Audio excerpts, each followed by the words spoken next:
So I knew I wanted to do environmental policy. Then I knew I wanted to work for UN. I know it's a bit specific, but that's how I was really thinking.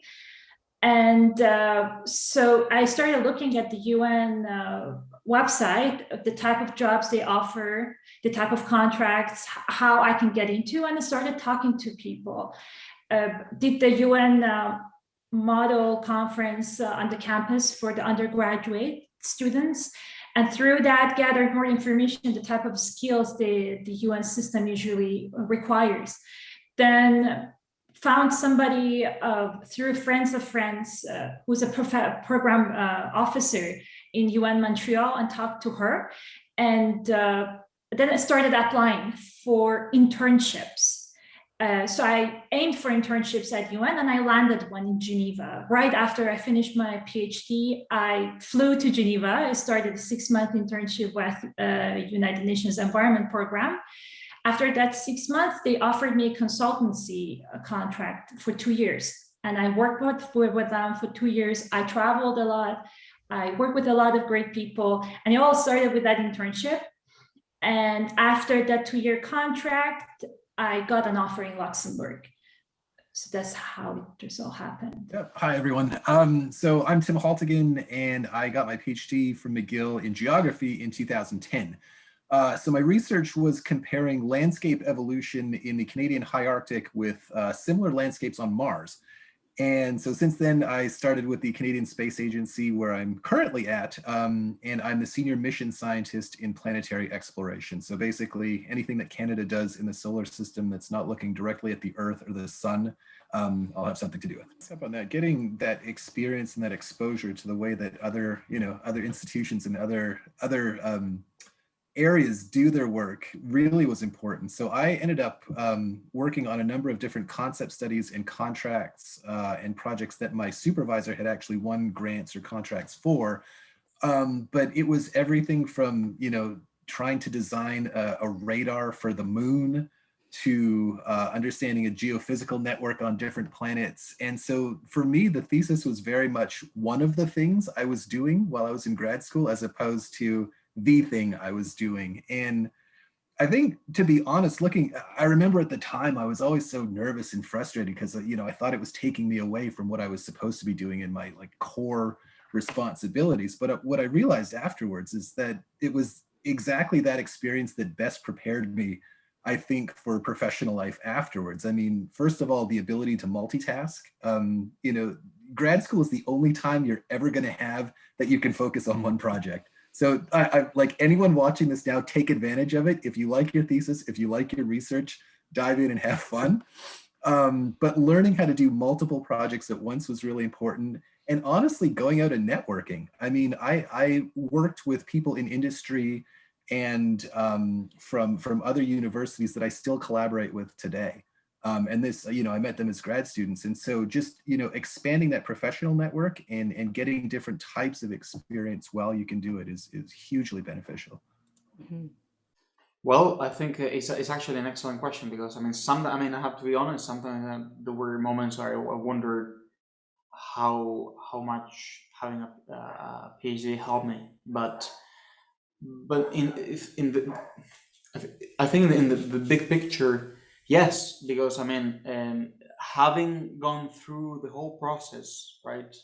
Having had to do research, having to defend a thesis, having to prepare and program concerts, having to interact with the committee, all of that work helped me, I think, who I am and I think who we are today. And I think, it's not black and white. It's not, that's what I was saying before. It's not because, okay, I have a PhD, now I get the best job. It doesn't work, at least in my experience in music. You have to build your own path to get, to a good position. But I think that for sure, as a performer, I like doing research. And to me now, I can't think of programming or thinking about composing a repertoire that I want to play, or without thinking about doing all the research, which is fascinating. It helps me in my own understanding, but it also informs my own playing. Of course. So I'll start with kind of what I did, and then kind of what I would think would be maybe a more optimal path. So I think it depends, when people want to leave to go to industry. I think there's that postdoc versus just finishing your PhD. I was lucky and I transitioned right out of my PhD, but it wasn't actually my original plan. I was originally planning to do, the standard, go do a postdoc in the States for a couple of years and then kind of figure out what I wanted to do with my life. But there just happened to be a job in my hometown, in my area. So it was kind of the only industry I applied for. And it was basically right at the end of my PhD. So I literally, it was like 3 days after my defense, which is not the solution. That's not what you should be doing. You need to think a little bit earlier in your line. You're definitely in your last year. You can be starting to think about your kind of post plans, your job applications, where you want to be going. But I would go even a little bit earlier than that. Think about what you want to do in after your PhD. So if you want to be going, maybe you're a basic scientist, but you're really interested in clinical research, try to bring some of that in earlier into your PhD based on kind of where you're thinking you want to leave to. So, you don't need to be applying for jobs 3 years before you're done your PhD or anything like that, but definitely you should be thinking today, I want to go into clinical research. Okay, so how do I get some of that experience? Or I'm really interested in the manufacturing of biologics. Okay, maybe I could bring some of that into my PhD. So I would start as early as you can to start thinking about what that plan, actually putting, concrete, sending out applications, all that kind of stuff. I think that's probably more, in the last year. The other comment I would say is, there's the other idea is, do you do your PhD and then a postdoc, or do you go directly into industry right out of your PhD or into a career? I did it without doing the postdoc. I'd be curious to hear what the other panelists think. Generally, if you're going to make a transition out of academia, make that transition. Don't keep waiting. Don't keep doing 2 tons of work in academia. Make that transition when you can, which is often at the end. For me, at least, I did have kind of a realization, I would say maybe about a year before I graduated, maybe a little bit earlier, that I wasn't happy in what I was doing. I was a little bit burned out. I was sick of the bench. I was getting more joy out of TAing, out of my extracurriculars, out of writing than I was lab work. And so I couldn't see myself doing a 5-year postdoc, doing the same sort of thing. So I did have a little bit of that realization. When I graduated, I also had that time where I'm like, oh crap, I'm not good, I don't have training to do anything but a postdoc. Maybe I'll just go do that because I was scared of getting into industry. And so in hindsight, I'm really happy that I didn't kind of bow to that pressure, because again, I don't think I would have been happy. One thing I should mention is, while I'm the lead clinical specialist now, it's not the job I got hired for out of my PhD. I took a 4-month contract at the same company I work with now, doing preclinical animal testing, microbiological stuff, testing with the device. It was not what I wanted to do. I didn't want to be at the bench, but I was like, I'll take the job. It was a short contract. I got to move to Toronto. And so maybe that was kind of the thing, is, again, I didn't know what I was going to do. So I took something and it worked out really well. I fit well with the company. They promoted me. They moved me over to the department I wanted to be in more so. So yeah, I guess I didn't really have a path, but it's all kind of worked out. So I'm very embarrassed to say that I don't have much advice on that, because I really lucked out with my first job, which led to a different position with the same company. I've not been in the workforce that long, but one thing I can say is not all jobs are posted. Mine never was. And networking, as much as I hated that word when I was in grad school, is a thing that you should try and work on. It was very hard for me, but also tell everyone that you're looking. For me, my job came from a family friend that I've known since I was born. He went to school with my parents. He knew I was graduating. He's like, Laura, send me your CV. I'll see what I can do to help. I thought he was going to proofread it.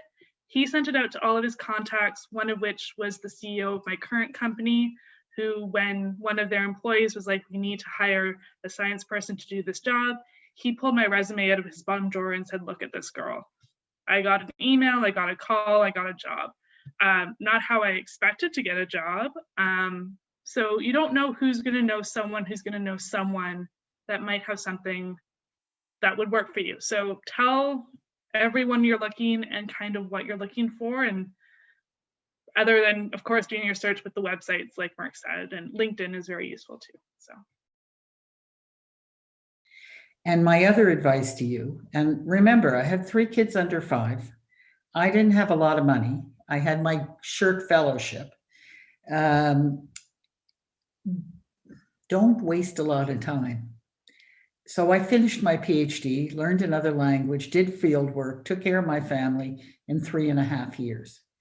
Just get on with it. Like, I find certain people just kind of drag it out and drag it on, probably out of nervousness about what the future holds.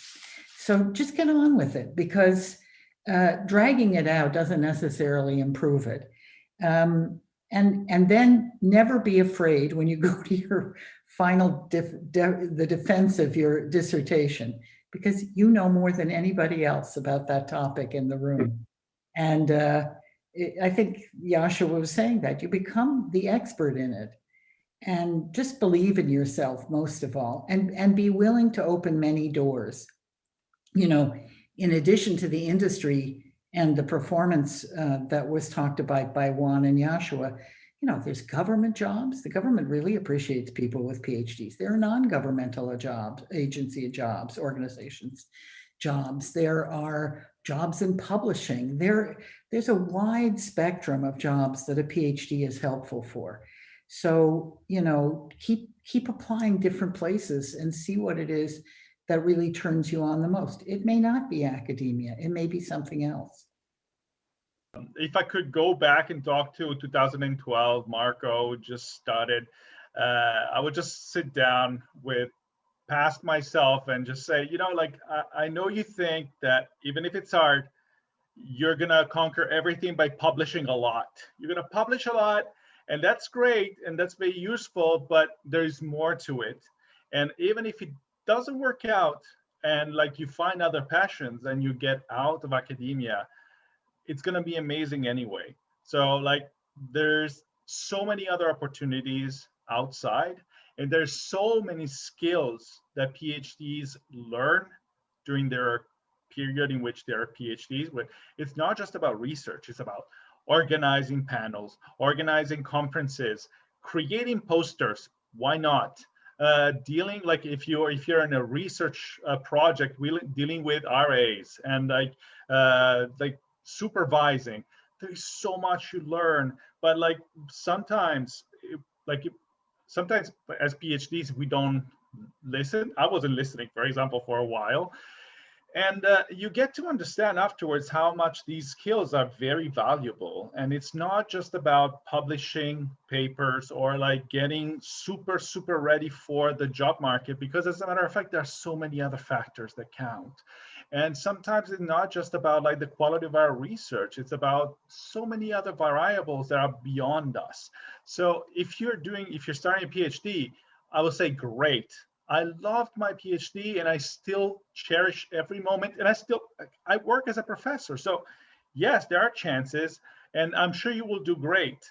But no matter what happens, you're going to learn so many other skills that are so easy to transfer outside of academia.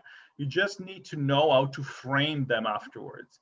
So of course, like right now I'm a visiting assistant professor. That means that my situation is not exactly set in stone.